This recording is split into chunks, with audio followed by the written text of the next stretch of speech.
Everyone, welcome to the exam on education. Here is your Anjana ma'am. और आज के session में हम बात करने वाले हैं इंटरनेशनल ऑर्गेनाइजेशंस एंड ग्रुपिंग की।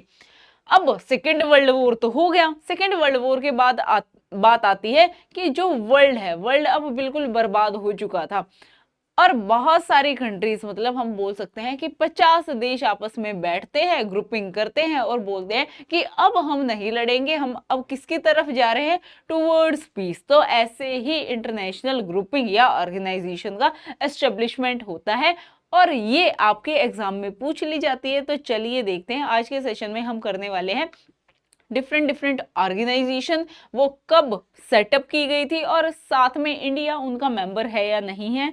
एंड लास्ट में हम देखेंगे कि उनका हेडक्वार्टर कहाँ पर है जहाँ पे सारी फंक्शनिंग की जाती है। चलिए स्टार्ट करते हैं सेशन को। उससे पहले एक बार सेशन को लाइक कर दीजिए, शेयर कर दीजिए और आप हमारे साथ नए जुड़े हो तो चैनल को भी सब्सक्राइब कर दीजिए, ठीक है।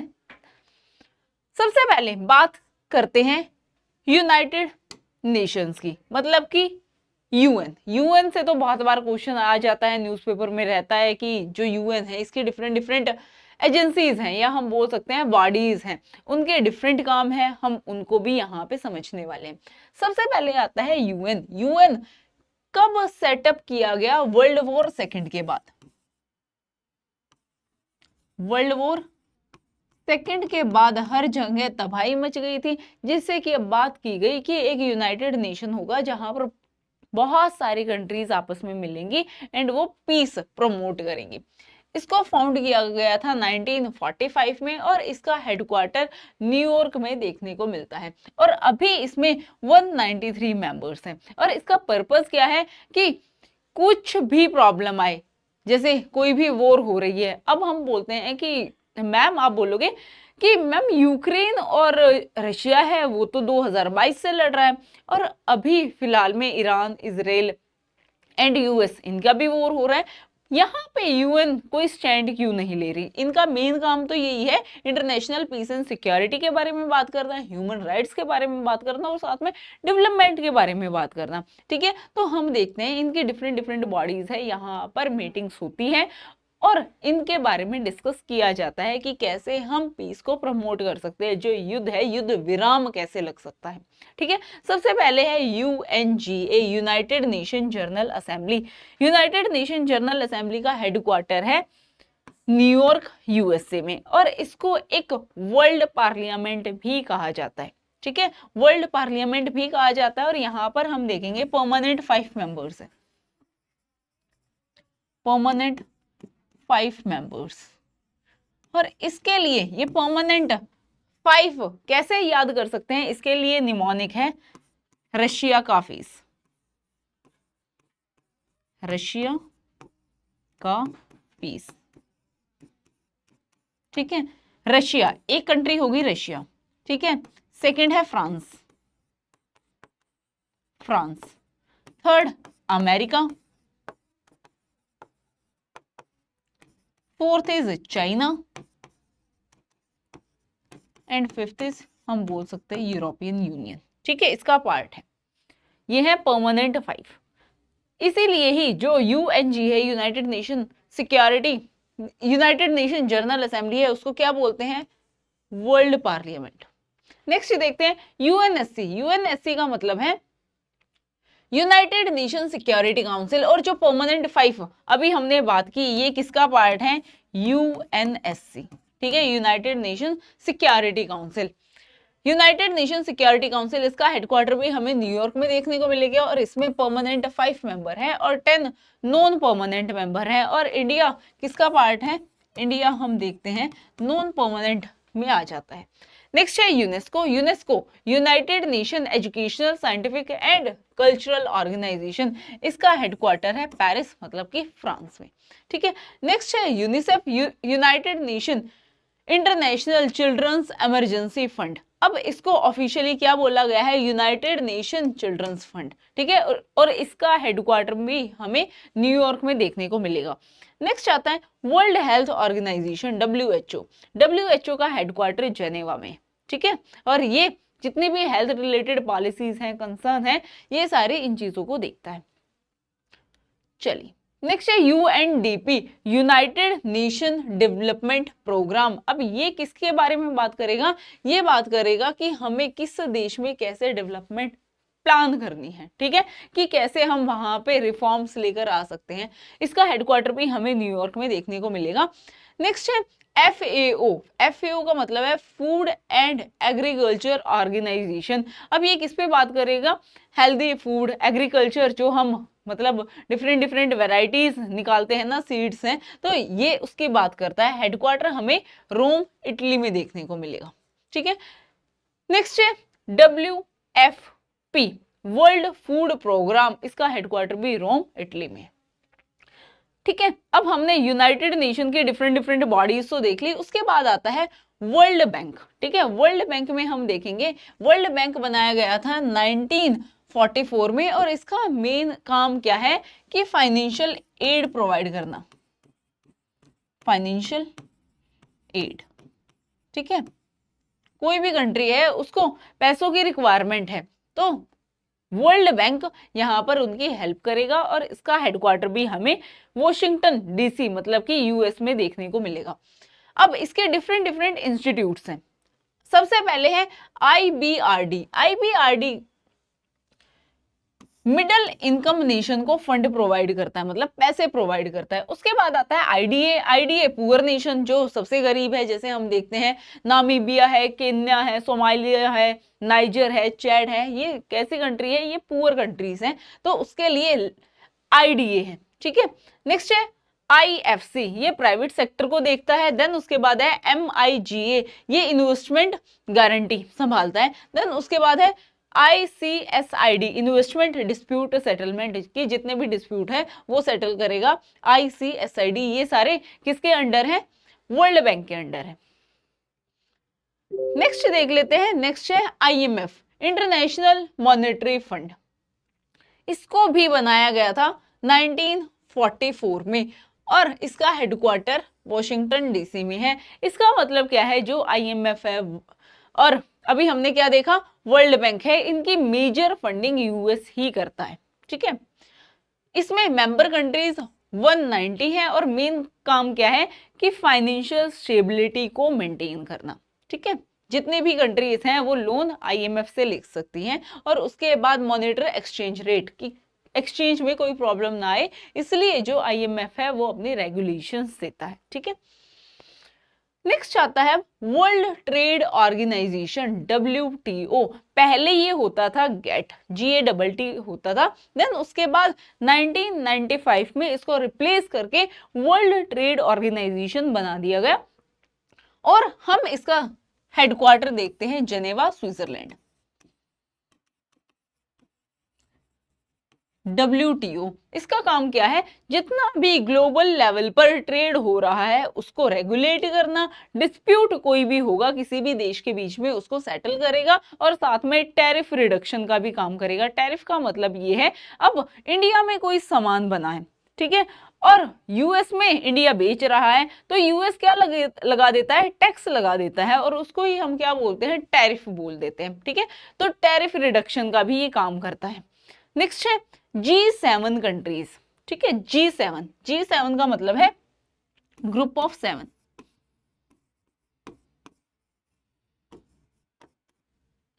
इसमें हम देखते हैं US, UK, Canada, France, Germany, Italy and Japan. अब आप बोलोगे मैम इतनी सारी कंट्रीज हैं कैसे याद रखें? तो इसका एक निमोनिक है, दैट वाइज तुम क्या कर रहे हो? अपनी एक फ्रेंड के साथ गए हो, फ्रेंड मतलब कि गर्लफ्रेंड के साथ गए हो, और उसके साथ जूस पी रहे हो, तो इसमें हम बोलेंगे juice with girlfriend, juice with girlfriend. Juice, J, Japan, Japan. U से हम क्या बोलेंगे? यू से है USA, I Italy, C Canada, E European Union, ठीक है, इसमें क्या है? UK है। Then Germany and France. तो अब तो तुम नहीं भूलने वाले हो, ठीक है, ये क्या है, ये G7 कंट्री है और इंडिया इसका पार्ट नहीं है। इंडिया को हर साल बुलाया जाता है एज अ, कैसे, एज अ, इनवाइट किया जाता है एज अ मेंबर, ठीक है, बट वो परमानेंट इसका पार्ट नहीं है, ठीक है। चलिए, अब ये ऐसी कंट्रीज हैं जो G7 है। G7 का मतलब क्या है, ये डेवलप्ड नेशन है, डेवलप्ड कंट्री है, मतलब कि ये रिच कंट्री है, रिच नेशन है। इनकी ग्रुपिंग को क्या बोलते हैं, G7 बोलते हैं।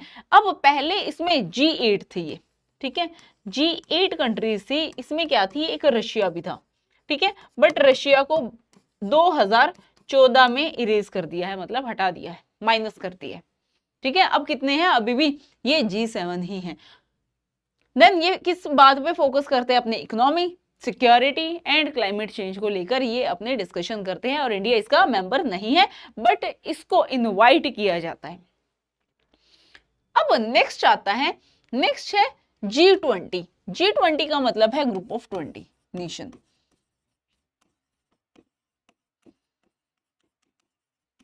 ठीक है।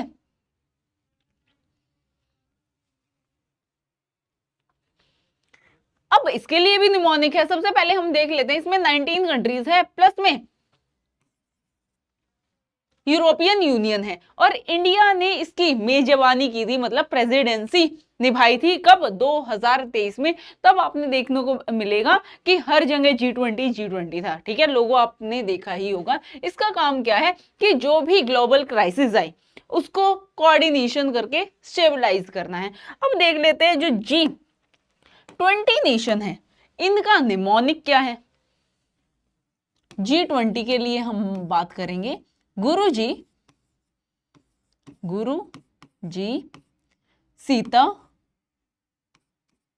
सीता अब एसएससी में फंसी, सीता अब एसएससी में फंसी, मतलब सीता ने भी क्या किया कि एसएससी का एग्जाम दे लिया, और वो भी अब इसमें फंस चुकी है, मतलब कि अब वो भी बार बार एग्जाम दे रही है, ठीक है।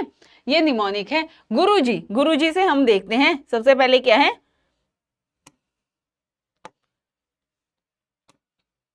जर्मनी, ठीक है, जर्मनी।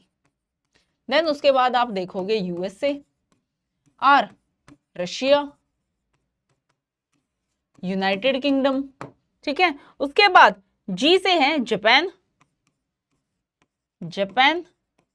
एंड इंडिया, ठीक है, समझ में आ गया। गुरु जी 4 ये ले लिए और 2 ये, कितने हो गए, 6 कंट्रीज अब यहां पर हो चुकी है। अब बात आती है सीता से हम कंट्रीज देखेंगे। सीता से क्या है, सबसे पहले हम ले लेते हैं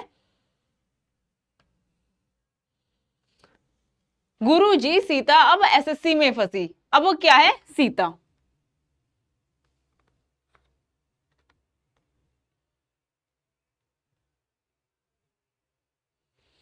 ऐसे हम बात करेंगे, ऐसे है सऊदी अरेबिया। देन इटली लिख ली हमने, आई से इटली। देन टी से हम बात करेंगे, टी से है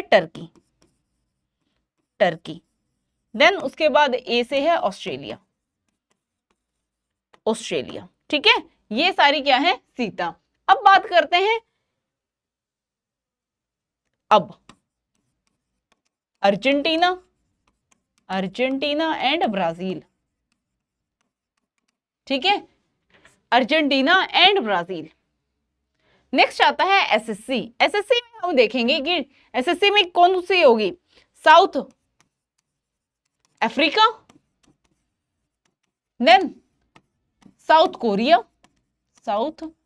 कोरिया और कनाडा, ठीक है, ये कंट्रीज हैं। अब हम देखते हैं में फंसी, इधर लिख देती हूं,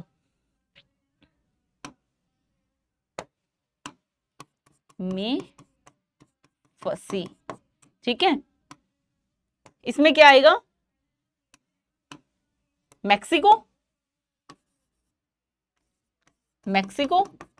और साथ में यूरोपियन यूनियन। एफ, एफ से है France, France, China, China and I से एक रह गया इंडोनेशिया। ठीक है, ये सारी कंट्रीज क्या हैं, G20 है। ठीक है, G20 मेंबर्स हैं। क्लियर है बेटा, एक बार बता दीजिए।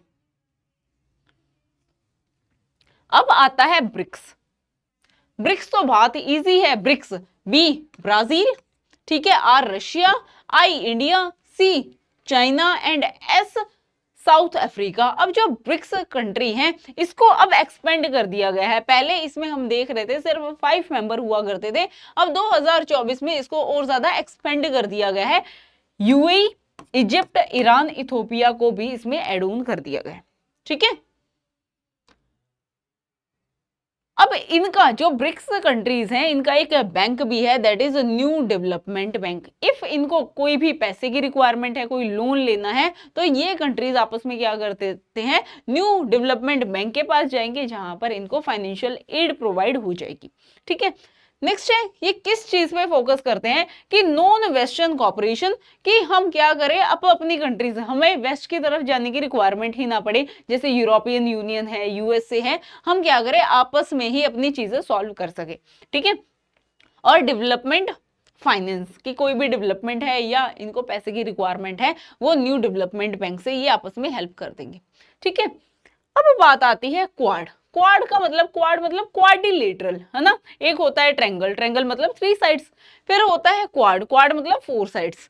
4 मतलब देखो, इधर मैं ले लेती हूं, इधर है जापान, ठीक है, इधर आपको देखने को मिलेगा ऑस्ट्रेलिया नीचे, देन ये है इंडिया,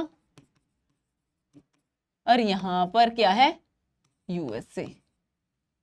अब देखो इन लाइंस को ट्रैक करो,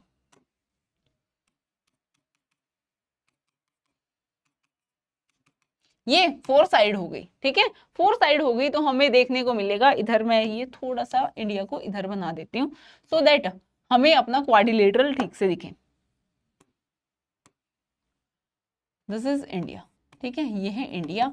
अब इनको ट्रेस करते हैं, हमें क्या देखने को मिलेगा, 4 पॉइंट्स मिल गए और 4 पॉइंट से हम क्या बना सकते हैं, एक क्वाड्रिलेटरल। ठीक है, तो इसको 4 कंट्रीज हैं तो इनको नाम दिया गया है क्वाड, और ये किस पे फोकस करते हैं, इंडोनेशिया वाला जो रीजन है जहां पे चाइना का ज्यादा डोमिनेंस हो सकता है, तो वहां की सिक्योरिटी के लिए यहाँ पे बात की जाती है, इंडो पैसिफिक सिक्योरिटी, साथ में मैरीटाइम कॉपरेशन, और इसके लिए ये एक्सरसाइज कंडक्ट करते हैं, दैट इज मालाबार, जहां पर इन चारों देश की जो नेवी है, ठीक है, आपस में कोऑर्डिनेट करती है एंड टेक्निक क्रिटिकल टेक्नोलॉजी आपस में ये शेयर करते हैं। नेक्स्ट आता है अब एशियन। एशियन, एशियन का मतलब क्या है, एशिया एक कॉन्टिनेंट है, उसी में ही जो मेंबर्स है, इसमें 10 मेंबर्स हमें देखने को मिलेंगे और ये सारे एशियन कॉन्टिनेंट से बिलोंग करते हैं। तो इसको फाउंड कब किया गया है, 1968 में। एशियन में 10 मेंबर्स हैं, Myanmar, Thailand, Laos, Cambodia, Vietnam, Myanmar, Malaysia, Singapore, Indonesia, Philippines and Brunei. ठीक है, और इसका हेडक्वार्टर कहाँ पे है, जकार्ता, जकार्ता मतलब कि इंडोनेशिया में। इंडोनेशिया में हमें एशियन का हेडक्वार्टर देखने को मिलेगा और इनका मेन फोकस है रीजनल कॉपरेशन, कि इनको आपस में कोई भी हेल्प चाहिए हो, ये आपस में रीजनल कॉपरेशन करेंगे, ट्रेड करेंगे और सिक्योरिटी पे बात करेंगे। अब आपको हमारे साथ जुड़ना है और चीजें बहुत ही डिटेल में पढ़नी है तो आप ज्वाइन कर सकते हो champion gold batch. Champion gold batch का मतलब है कि आपकी जो चीजें होंगी वो बिल्कुल स्टार्टिंग से होंगी, 0 से स्टार्ट किया जाएगा एंड आपको एडवांस लेवल, ये क्या है, एक फाउंडेशन बैच है फॉर मैकेनिकल इंजीनियरिंग। तो आप एनरोल कर सकते हो, जो क्लासेस हैं वो लाइव प्लस रिकॉर्डेड रहने वाली है, प्लस में आपको टेस्ट सीरीज मिलेंगी एंड डाउट सेशन भी रहने वाले हैं। इसके लिए आप ऐप डाउनलोड कर सकते हैं, एग्जाम ऑन एजुकेशन एप्लीकेशन, और आप मुझसे जुड़ना चाहते हो तो आप टेलीग्राम चैनल ज्वाइन कर सकते हो, current affairs by Anjana ma'am. ठीक है, अब अपनी आगे ग्रुपिंग देख लेते हैं कि कौन कौन सी ग्रुपिंग और इंपॉर्टेंट है। अब आता है सार्क। सार्क, सार्क मतलब दक्षिण एशियाई सहयोग संगठन सार्क। अब इसको कब बनाया गया था? इसको बनाया गया था 1985 में और इसमें हमें 8 कंट्रीज देखने को मिलेंगी। 8 कंट्रीज मतलब कि इंडिया, नेपाल, भूटान, बांग्लादेश, अफगानिस्तान, श्रीलंका, मालदीव्स एंड पाकिस्तान। ठीक है, और इसका हेडक्वार्टर है नेपाल, काठमांडू। ठीक है, नेक्स्ट है बिम्स्टेक। बिम्स्टेक बिम्स्टेक में हम देखेंगे जो बे ऑफ बंगाल वाले रीजन है उसके आसपास के जितने भी कंट्रीज हैं, ठीक है, बे ऑफ बंगाल वाले रीजन में आसपास जितनी भी कंट्रीज है यहाँ पे उनका ग्रुपिंग है। ठीक है, बे ऑफ बंगाल कनेक्टिविटी पर ये फोकस करते हैं। India, Nepal, Bhutan, Bangladesh, Sri Lanka, Myanmar and Thailand. ठीक है, और इसका हेडक्वार्टर कहाँ पे है? ढाका, मतलब कि बांग्लादेश। बांग्लादेश में इसका हेडक्वार्टर देखने को मिलेगा। और ये बिम्स्टेक क्यों बनाया गया है? India's alternative to the SAARC, कि सार्क का ये अल्टरनेटिव है। ठीक है, चलिए अब आता है SCO, शंघाई कॉरपोरेशन ऑर्गेनाइजेशन। अब इसके लिए भी ट्रिक है। इंडिया का ट्रिक कहां पे फंस गया है? पाकिस्तान में फंस गया है। इंडियन ट्रक इन पाकिस्तान। अब ट्रक मैंने स्क्वायर कर दिया, मतलब 2 ट्रक। इंडिया सबसे पहले कौन सा देश है? इंडिया है।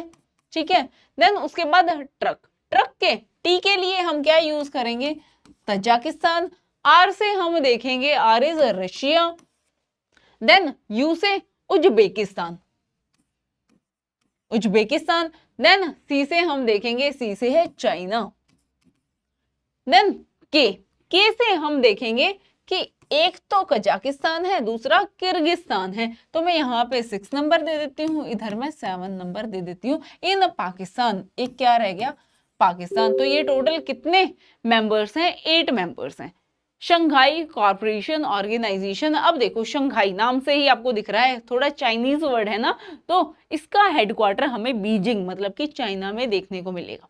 ठीक है, और इसका काम क्या है कि जो टेररिज्म है, काउंटर टेररिज्म को देखते हैं ये। और साथ में जो यूरेशियन कॉर्पोरेशन भी हमें यहाँ पर देखने को मिलेगा। ठीक है, अब नेक्स्ट आता है, नेक्स्ट इज यूरोपियन यूनियन। ठीक है, EU पे हम देखेंगे कि टोटल 27 मेंबर्स हैं, 27 देश मिलके आपस में एक ग्रुपिंग कर रखा है, उसको हम यूनाइटेड या हम बोलते हैं यूरोपियन यूनियन बोलते हैं, कि जितने भी यूरोप के देश हैं वो यूनाइटेड है। ठीक है, और इसका हेडक्वार्टर कहाँ पे है? ब्रुसेल्स में। ठीक है, ब्रुसेल्स में हमें हेडक्वार्टर देखने को मिलेगा और इनकी करेंसी है यूरो, और जिसमें 19 कंट्रीज में यूरो ही चलती हैं। और यूरोपियन यूनियन क्यों बनाया गया है? कि आपस के देश हैं, ठीक है, उनको आपस में वीजा ना लेना पड़े। जैसे अब हमें नेपाल में जाना है, हम ऐसे ही चले जाएंगे, वीजा की तो रिक्वायरमेंट नहीं होती ना। ऐसे ही जो यूरोपियन यूनियन है, ये जितनी भी कंट्रीज हैं, आपस में जो ट्रेड करना है या घूमने जाना है, वो बहुत फ्री मूवमेंट होगा। ठीक है, कोई वीजा की रिक्वायरमेंट नहीं है, सिंगल मार्केट है इनके लिए, सिंगल मार्केट को ये असेस कर सकते हैं। और साथ में फ्री मूवमेंट ऑफ गुड्स, मतलब सामान का आदान प्रदान बहुत इजीली हो जाता है एंड पीपल। क्लियर है? अब नेक्स्ट है ओपेक। ओपेक का मतलब है organisation for petroleum export country. ठीक है, ये वो कंट्रीज हैं जो पेट्रोलियम प्रोडक्ट्स, मतलब कि क्रूड ऑयल है, नेचुरल गैस है, इन सबको एक्सपोर्ट करती है। अब इनमें मेंबर देख लेते हैं, मेंबर कौन से होंगे? मिडिल एशिया, ठीक है, या हम बोल सकते हैं मिडिल वेस्ट एशिया।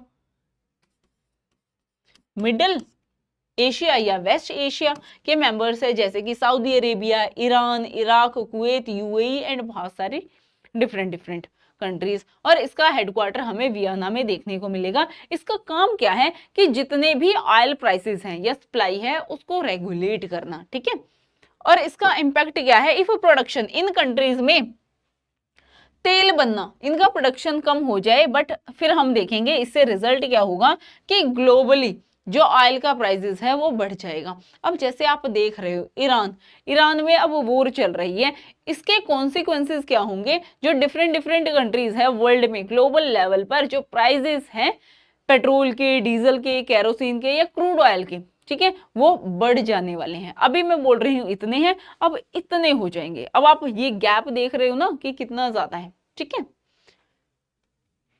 नेक्स्ट है ओपेक प्लस। ओपेक प्लस का मतलब है जो ओपेक कंट्रीज थी वो तो है, ठीक है, साथ में प्लस एक दो कंट्रीज और जुड़ गई हैं जैसे कि रशिया, ठीक है। तो इसको हम क्या बोलते हैं, these are non as OPEC plus countries. OPEC तो है ही, प्लस में और भी बहुत सारी कंट्रीज हैं एंड नॉन ओपेक एक्सपोर्टर, ठीक है। अब ऐसी बहुत सारी कंट्रीज हैं जहां पे ऑयल प्रोड्यूस ही नहीं हो रहा, फिर भी वो ओपेक का पार्ट है, इसीलिए हमने उसको क्या बोला, ओपेक प्लस। नेक्स्ट देखते हैं कॉमनवेल्थ। अब कॉमनवेल्थ आपने सुना होगा कॉमनवेल्थ गेम्स, ठीक है, बट वो कहां से आए हैं, कॉमनवेल्थ से आए हैं। कॉमनवेल्थ वो ग्रुप है, ग्रुप ऑफ कंट्रीज जो कभी ब्रिटिशर्स के अंडर थी, मतलब अंग्रेजों के अंडर थी। अब बोलोगे मैम हम भी अंग्रेजों के अंडर थे, क्या हम इसका पार्ट हैं? तो बिल्कुल हम भी कॉमनवेल्थ का पार्ट है और इसका हेडक्वार्टर है लंदन में। और हम देख सकते हैं इसमें टोटल मेंबर कितने हैं, 56। तो हम बात कर सकते हैं कि अंग्रेजों ने 56 कंट्रीज पर राज किया होगा, ठीक है।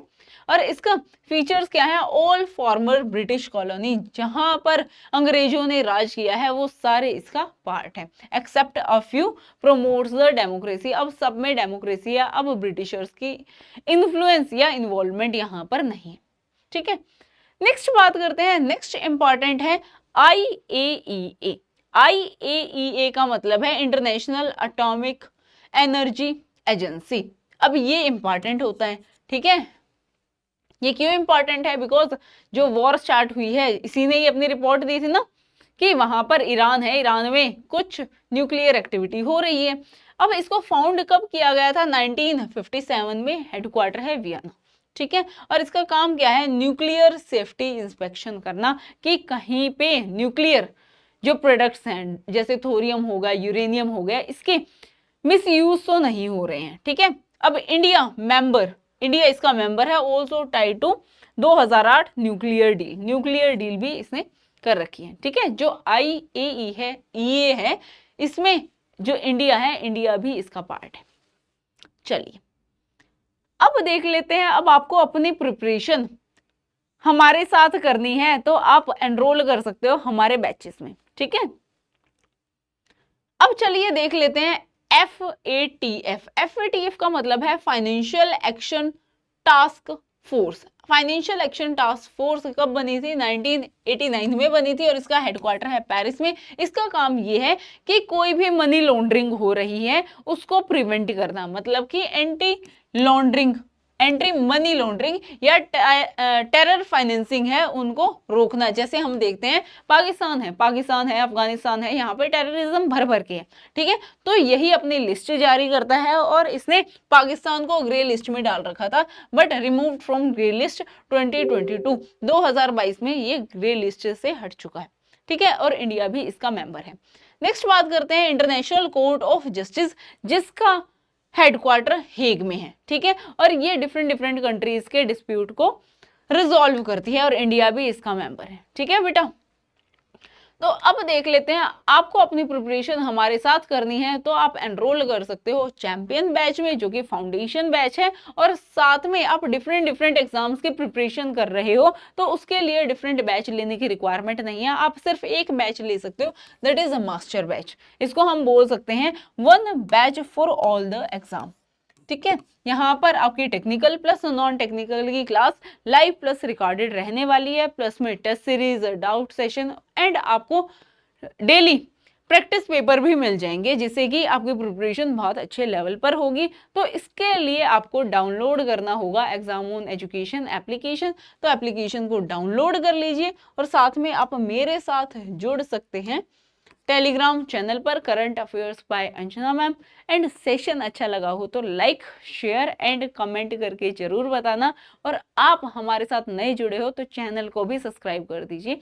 और मिलते हैं नेक्स्ट क्लास में, तब तक के लिए बाय बाय, टेक केयर।